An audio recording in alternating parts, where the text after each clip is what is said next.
It seemed great. Yeah, people were loving it, and I don't really like watching myself, so I was a little uncomfortable, and I was sweaty palms, because it's a premiere. It's a nervous time where you want it to be received as intended. But yeah, people were digging it. I was very proud. We were super nervous going in. We hadn't shown the movie to anybody. We finished it about 5 days ago, so we were nervous. And then when it finally got going, it was a big relief because it played pretty well. We think we were happy with it. Yeah, it's about the not coolest guy. He's cool in his own way. Least popular guy. There you go. In high school. Arranging the 20-year high school reunion, and no one's really interested in attending. Yeah. So he thinks if he reaches out to the previous coolest guy in school, this guy, and gets him to come, then everyone else is going to come. Yeah, that's sort of the one-liner, but there's more to it than that. That's the basic gist of the core of the story.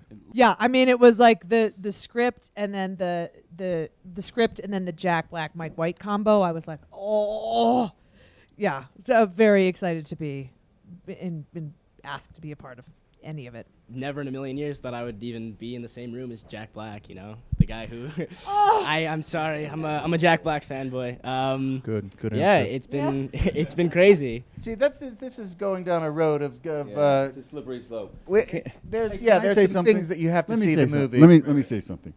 Do you remember that time in school when you were sitting at your table and you were looking across the way to the cool guys, and you went, I would do anything to even be at that table. How do I get to that table? And you spend your whole life regretting that you're not at that table. That's the D train.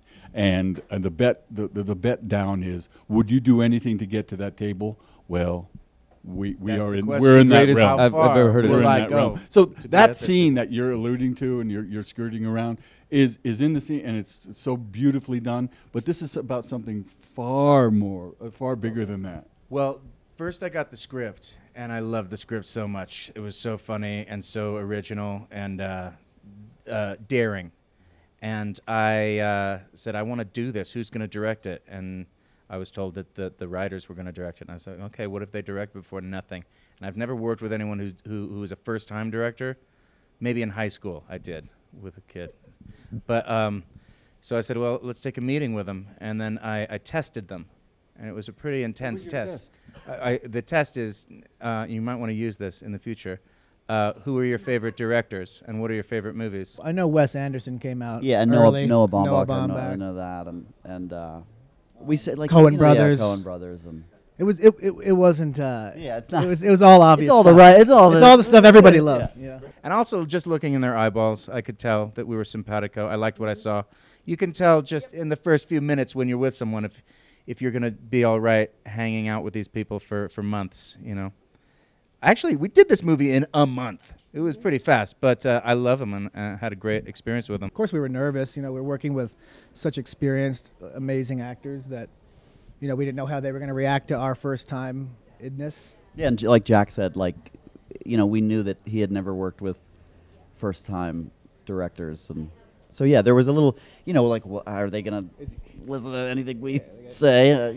There's two scenes. There's a scene in the car with Jack and his son that is an epiphany. That everyone went, I've been there. And then there's a single cut of James Marsden looking out an airplane window that everybody will say, I've been there. So mission accomplished. So we're laughing, and then we go, oh, I get it. These guys really hit it out of the park. I mean, I love a theater. I have two little kids, so I don't do it enough. But most of my movie watching is honestly online. But I do love going to the theater. There is nothing like that though, and it's just having it be like a community experience and not just like. Yeah, for the communal experience, it's always I think a better experience in general. But this is not the kind of movie where, oh my God, you have to see it in a theater because you won't get the 3D, like a massive special effect, the landscapes. It's not about that. It's more about the emotions between the people, and you can get that in smaller screens. And there is something very healthy about it. No, okay, no, it's got to be in the theater, guys. Wrong.